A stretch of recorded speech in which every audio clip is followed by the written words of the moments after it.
दोस्तों आज हम लोग प्रिंट एफ को एकदम चीर फाड़ के समझने वाले हैं कि ये प्रिंट एफ काम कैसे करता है सी लैंग्वेज में। तो चलिए शुरू करते हैं। सबसे पहले हम लोग देखेंगे कि प्रिंट एफ में अनफॉर्मेटेड स्ट्रिंग क्या है, उसके बाद देखेंगे फॉर्मेटेड स्ट्रिंग क्या होता है और वेरिएबल लिस्ट उसके पीछे कैसे लगाते हैं। बाद में देखेंगे एस्केप सीक्वेंस कैसे यूज़ करते हैं। अगर डबल कोट प्रिंट करना हो और परसेंट प्रिंट करना हो प्रिंट एफ में तो वो स्पेशल चीज़ें कैसे की जाती है, ठीक है। तो लास्ट में ये चीज़ हम प्रिंट करके देखेंगे। तो चलिए कोड ब्लॉक स्टार्ट करते हैं। तो दोस्तों सबसे पहले समझते हैं कि ये प्रिंट एफ है क्या और वो करता क्या है। ये प्रिंट एफ जो है वो एक फंक्शन है और उसका काम है स्क्रीन के ऊपर कुछ प्रिंट करना।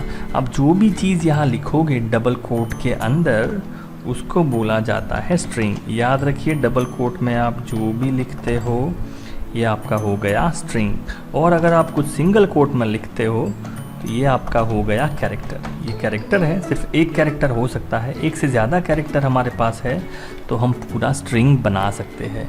फॉर एग्जांपल अगर आपने यहाँ पे सिर्फ एक ए लिखा है कैपिटल तो ये आपका हो गया कैरेक्टर। पर अगर आपको पूरा एप्पल कहीं पे प्रिंट करना है तो आपको डबल कोट में लिखना पड़ेगा, ये हो गया स्ट्रिंग, ठीक है। तो ये अगर आपको एप्पल प्रिंट करना है तो प्रिंट एफ फंक्शन आपका यूज़ होगा। यहाँ पे हम लिखते हैं आई हैव 22 एप्पल्स। ये पूरा स्ट्रिंग हमको प्रिंट करना है, इसलिए हम लोग प्रिंट एफ यूज़ करते हैं। पीछे आपको रखना पड़ेगा यहाँ सेमीकोलन। इसको रन करके देख लेते हैं। यहाँ पे ये हो गया successful compile. Now let's run it. It's printing I have 22 apples, ठीक है। तो ये आपका स्ट्रिंग हो गया अनफॉर्मेटेड स्ट्रिंग। आपने जो भी लिखा है एज इट इज़ पूरा प्रिंट हो रहा है, ठीक है। पर अगर आपको इसका दूसरा वर्जन यूज़ करना हो जिसमें आप यहाँ पे रखोगे फॉर्मेटेड स्ट्रिंग और उसके पीछे कोमा करके हम लोग फिर वेरिएबल्स लिखेंगे, ओके। तो ये वर्जन यूज़ करना हो तो भी कर सकते हैं। तो चलिए शुरू करते हैं। इसमें आपको लिखना है, पहले तो एक वेरिएबल लेना है। फॉर एग्जांपल मैंने वेरिएबल लिया है सी और इसमें मैं स्टोर करता हूँ 22। अगर आपको वेरिएबल नहीं पता है डोंट वरी, इस एग्जाम्पल को समझ लीजिए। Int C is equal to 22, C में हमने 22 स्टोर किया है। अब ये जो स्ट्रिंग है पहले तो आपको यहाँ पे रखना पड़ेगा परसेंटेज डी। ये परसेंटेज डी जो है वो आपका फॉर्मेट स्पेसिफायर है, ठीक है। इंटीजर के लिए आपको परसेंटेज डी यूज़ करना पड़ेगा और ये परसेंटेज डी होता है वेरिएबल के लिए। तो ये परसेंटेज डी किसके लिए है, यहाँ पे हमको सी प्रिंट करना है, हमको यहाँ पे 22 प्रिंट करवाना है। तो ये हो गया मेरा फॉर्मेटेड स्ट्रिंग। इसके बाद हमने कोमा रखा है। उसके बाद आपको रखना पड़ेगा आपके वेरिएबल का नाम जो यहाँ पे है सी, ठीक है। यहाँ पे प्रिंट करेगा आई हैव, तो परसेंटेज डी आया तो वो यहाँ पे देखने जाएगा कोमा के बाद वेरिएबल सी और ये प्रिंट करेगा 22। So let's run this program and you will understand the output here. See, I have 22 apples. Okay. अगर आप यहाँ पे वेरिएबल चेंज कर देते हो, if you put 67 तो फिर वो यहाँ पे 67 प्रिंट करेगा। तो दोस्तों ये हो गया प्रिंट एफ का दूसरा वर्जन जिसमें इसको बोला जाता है डबल कोट के अंदर फॉर्मेटेड स्ट्रिंग और पीछे आपके जितने वेरिएबल्स आएंगे वो है आपके वेरिएबल लिस्ट। अगर आपको दो चीज़ें प्रिंट करनी है, for example I have percentage D apples and percentage D orange, तो फिर आपके पास दो वेरिएबल होने चाहिए। एक है सी इक्वल टू 67 और दूसरा हम ले लेते हैं आर, उसमें हम लोग रखते हैं 56, ठीक है। तो पहला परसेंटेज डी प्रिंट करेगा सी वेरिएबल की वैल्यू, उसके बाद आपको कोमा रखना पड़ेगा और आपको रखना पड़ेगा आर वेरिएबल। याद रखिए जितने भी परसेंटेज वाले यहाँ पे है फॉर्मेट स्पेसिफायर्स उतने वेरिएबल पीछे उसको मिलने चाहिए। तो इसको रन करते हैं। Now you can see the output, I have 67 apples and 56 orange.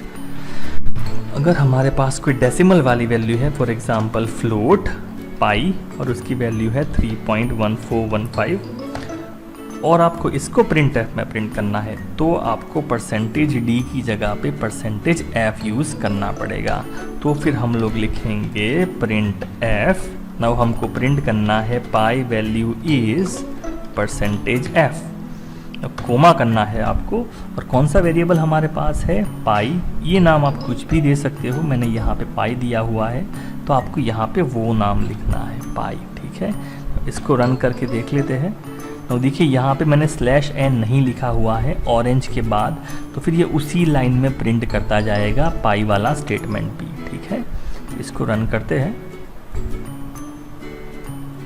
तो देखिए I have 67 apples and 56 orange, ये मेरा फर्स्ट लाइन है। उसके बाद ये प्रिंट कर रहा है पाई वैल्यू इज़ 3.141500। ये आपका हो गया %f।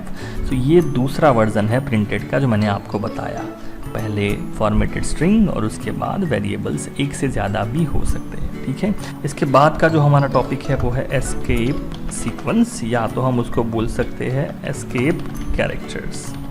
ओके, इसका यूज़ है /n और /t करके। जब भी आपको नई लाइन में जाना हो हम लोग /n यूज़ करेंगे, और अगर आपको 4 to 5 स्पेस देना हो तो हम लोग /t यूज़ करेंगे। ठीक है, ये टैब के लिए होता है /t। आप कीबोर्ड में टैब दबाते हो वैसे ही आपको /t यूज़ करना है। तो यहाँ पे देखिए I have %d apples and orange, ये फर्स्ट लाइन ख़त्म हो गया। तो यहाँ पे हम लोग फुल स्टॉप रखते हैं, और नई लाइन में आने के लिए हम लोग यहाँ पे /n रखते हैं। तो अब ये नई लाइन में आपका पूरा प्रोग्राम आ जाएगा, और इस लाइन में हमने लिखा हुआ है पाई वैल्यू इज़ %f। ठीक है, इसको रन करके एक बार चेक कर लेते हैं, तो आपको %n का काम पता चल जाएगा। तो देख लीजिए यहाँ पे आपका आउटपुट नई लाइन में आ चुका है। ये /n का काम है। अगर आपको /t देखना है तो मैं यहाँ पे रख देता हूँ। ये फर्स्ट लाइन में %d एप्पल के आगे मैंने /t रख दिया है, और ऑरेंज के आगे भी मैंने यहाँ पे /t रख दिया है। तो आई हैव के बाद आपको गैप दिखेगा, बाद में %d एप्पल्स लिखेगा, उसी तरह से ऑरेंज में भी दिखेगा। इसको रन करके देखते हैं एक बार फिर से। तो देख लीजिए यहाँ पे आई हैव, फिर स्पेस है आपके पास 5 स्पेसेस, इतना कुछ गैप है, फिर 67 एप्पल्स एंड फिर से स्पेस है, उसके बाद 56 ऑरेंज। तो ये था हमारा एस्केप सीक्वेंस के बारे में, /t और /n। तो दोस्तों अब देखते हैं कि डबल कोड को कैसे प्रिंट कर सकते हैं। मैं सिंपल यहाँ पे पहले लिखता हूँ printf I am learning C। ठीक है, तो ये चीज़ हम रन करेंगे तो इजीली हो जाएगी, बिकॉज ये पूरा स्ट्रिंग है। ठीक है, पर मुझे इस C को डबल कोट में प्रिंट करना है। तो अगर मैं इसको डबल कोट में रखने का ट्राई करूँगा इस तरह से, then my program will give me error, because ये स्ट्रिंग और ये स्ट्रिंग का डबल कोट, ये दोनों कंफ्यूज करेंगे एक दूसरे को। ठीक है, चलिए इसको कंपाइल करते हैं। देखिए यहाँ पे it is giving error, 1 error. ठीक है, और वो एरर है कि उसको डबल कोट नहीं पता चल रहा है कि डबल कोट कहाँ से ख़त्म हुआ, कहाँ से स्टार्ट हुआ। ओके, तो इसके लिए हम लोग क्या करेंगे, डबल कोट प्रिंट करना हो तो एक / रख देंगे, इसके आगे भी एक / रख देंगे। जितने भी डबल कोट आपको प्रिंट करने हो उसके आगे / रख दो तो वो इजीली प्रिंट कर देगा। लेट्स बिल्ड इट, एंड देखिए यहाँ पे there are no errors. Now let's run it. तो यहाँ पे I am learning double quote में C आपका प्रिंट हो गया। याद रखिए अगर आप सिंगल कोड करते हो तो कोई इश्यू नहीं है, कोई एरर नहीं आएगा। ठीक है, let's build it and run, उसमें आपको / यूज़ करने की ज़रूरत नहीं है। और अगर आपको %साइन प्रिंट करना हो, for example I am learning at 90%, तो ये % साइज प्रिंट करना डायरेक्टली नहीं हो पाएगा। Let's build it and run it.